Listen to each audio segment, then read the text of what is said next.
Around here on this channel, we like to start our mornings out with a good hearty cup of Joe and a good mock draft. And that's what we're going to continue to do for at least until we get past or into the draft, or at least we'll probably do it even when we're into the draft, but oh well. So overall, we're doing a 7-round Los Angeles Chargers mock draft today.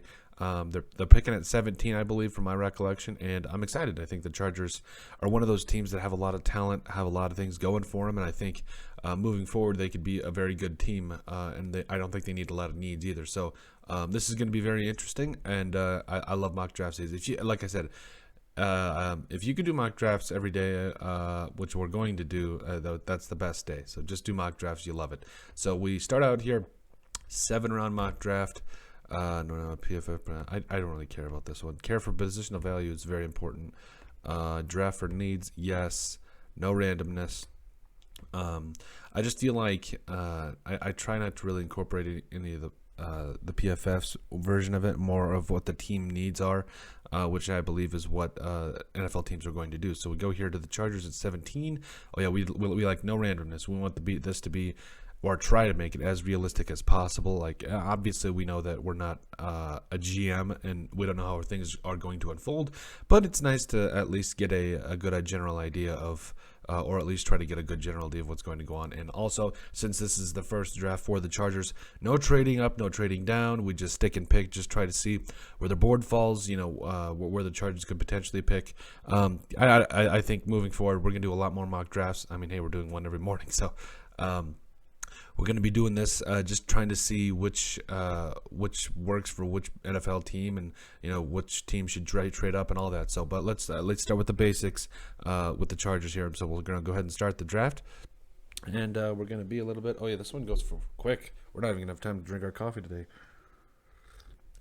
Okay, so the Chargers are here at 17.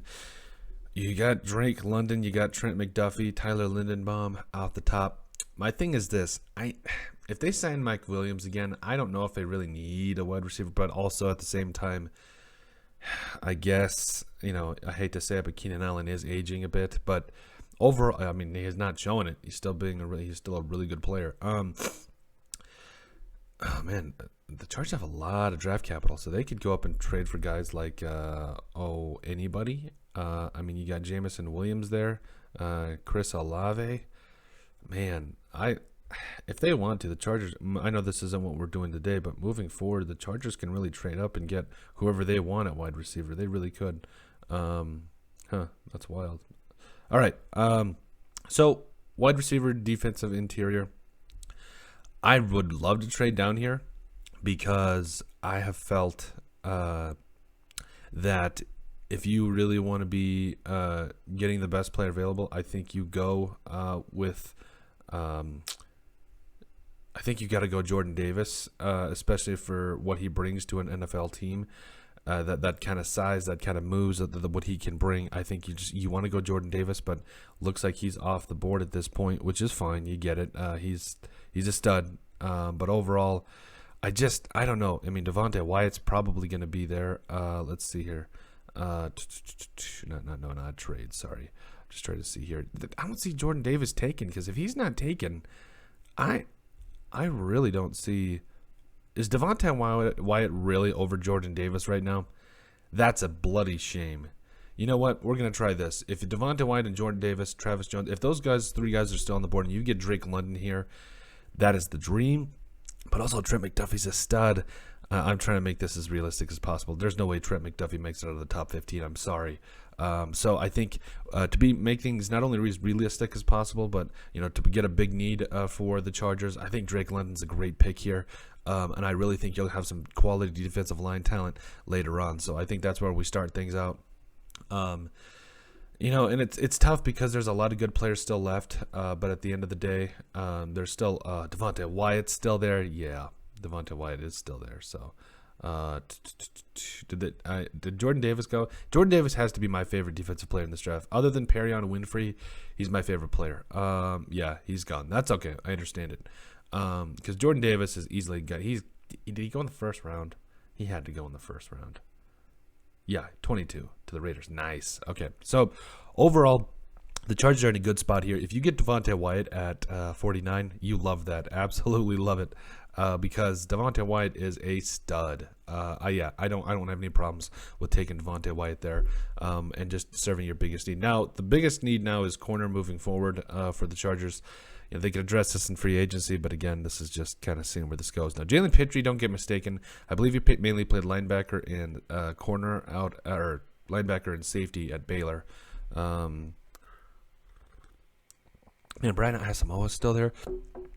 Like, I'm not ready to give up on Kenneth Murray, but if I was, I would definitely go probably Asamoah or Troy Anderson here. Let's see. Who's the best corner on the board? And where can we get him? Jojo Doman's there. Marcus Jones is there. Can we get him at 119? I think we could.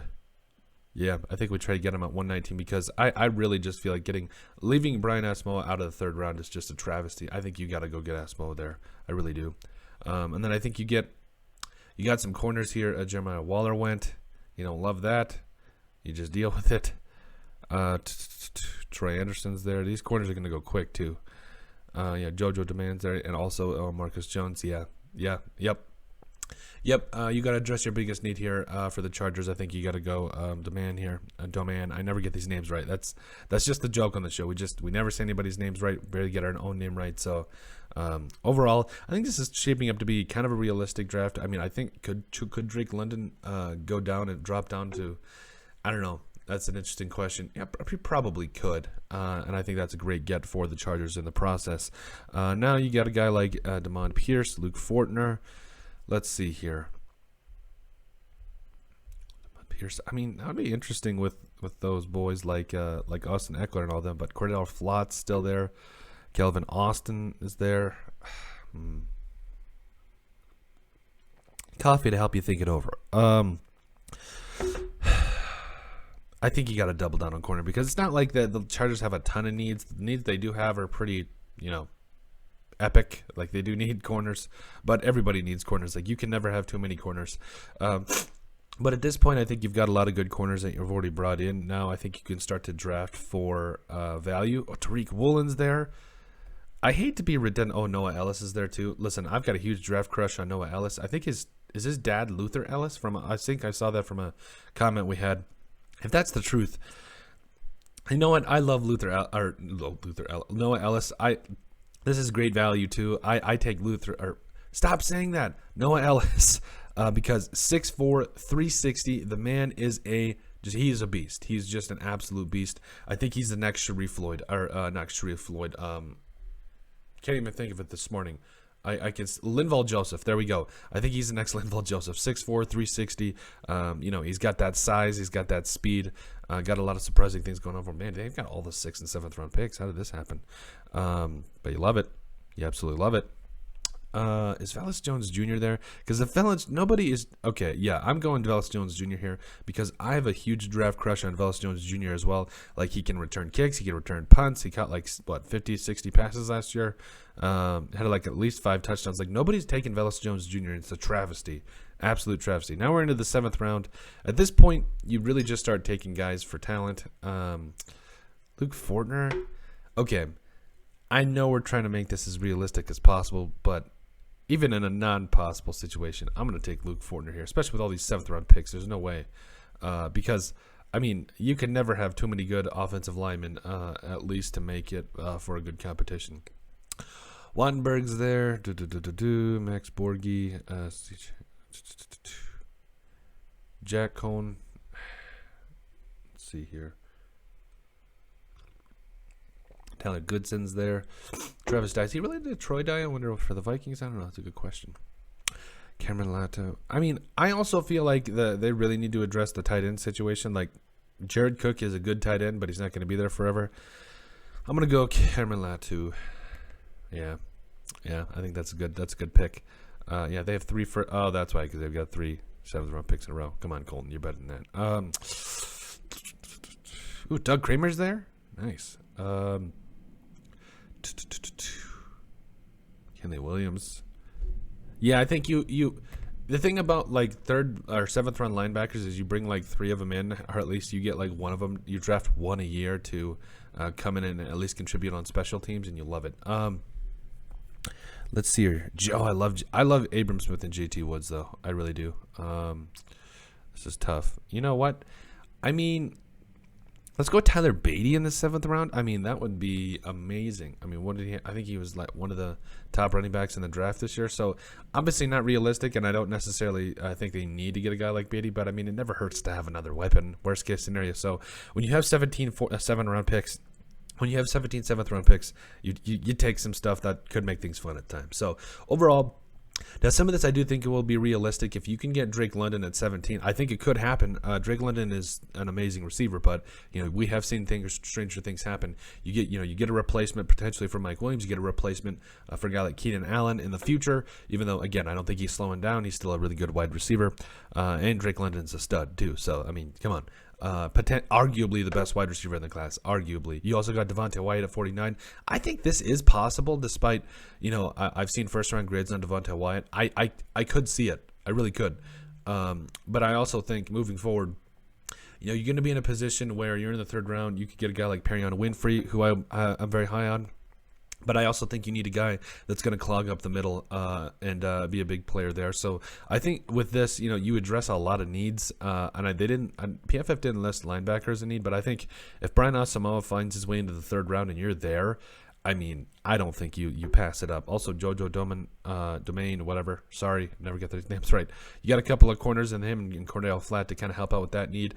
I really see them probably going to hopefully sign a guy like J.C. Jackson. I don't know, or maybe trading for a corner. I don't know. I just feel like they would, if. Also, if Trent, I think at the beginning of the draft it said something like Trent McDuffie was there. Listen, if McDuffie's there, I don't have a problem with them doing that either, but I didn't see it. I felt him being more of an actual first top 10 pick. I just didn't see it. I try to make this as realistic as possible. So you double dip here with Doman and Flott. So I think that's a really good. I think that's a really good consolation in my mind. Also, Noah Ellis again. I wanted to call him Luther Ellis 17 billion times, but Noah Ellis is a stud. Again, I see him as the next Linval Joseph, a guy that's 6'4", 360, takes up double teams. If you can help him develop some pass rush moves, baby, you've got a stew going. You've got it's gonna look really good. I got a stew. I got that from the Purple for the Win podcast. You guys should check that out. Sorry, I love that show. Still going here in the 6th round. Velus Jones Jr., 6th round pick. Listen, nobody is giving Velus Jones Jr. the time of the day, and it's a travesty. He is a stud and was a stud last year for Tennessee. Now, he's not the big name brand wide receiver out there. He's not the Kellogg's cereal, if you will, or he's not the Burger King. He's not the Whopper, if you will, but he is still a really good player, really good value, especially in the 6th round. Can return kicks. He's explosive, and you love it. 7th round, they had 17 7th round picks here. But overall, looks like they got 4. So you got Luke Fortner. Again, I don't see this happening, but I mean, if it does, I don't think there's a problem with getting another quality offensive lineman. Also got Cameron Latau. I'm sorry, again, never good with these names. 7th round pick, tight end. I just felt like Jared Cook is a really good tight end. It's just he's aging, and plus, I just feel like ever since, oh man, I'm trying to think of that Chargers tight end, Antonio Gates. Ever since Antonio Gates, they've had Hunter Henry, but I just want him to get that next franchise tight end. McKinley Williams, I love him. He's a stud. And then finally you get Tyler Beatty, and because also you bring in a 7th round linebacker to be able to contribute on special teams, and maybe you never know, find a starting spot. Tyler Beatty, don't think he falls this far, but if he does, I mean, it could be fun.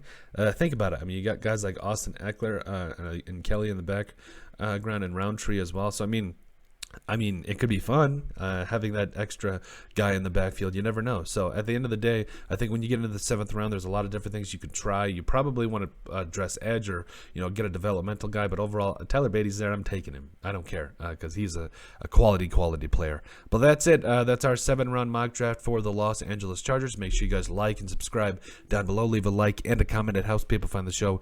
We greatly appreciate all the support that we've gotten and continue to get. You guys are all truthfully awesome, and we love every single one of you. In the description down below, you'll find all of our social media platforms, so give us a like and a follow. They're also in the description down below. You'll find our link to our iTunes. Make sure you guys give us a listen and sub there. And finally, if you have anything else you'd like us to cover, send us an email at thesportsbp@yahoo.com or put in the comment section down below, and we would love to cover it. Let us know what you guys think of our first edition, no trades, just stick and pick of our Los Angeles Chargers 7-round mock draft.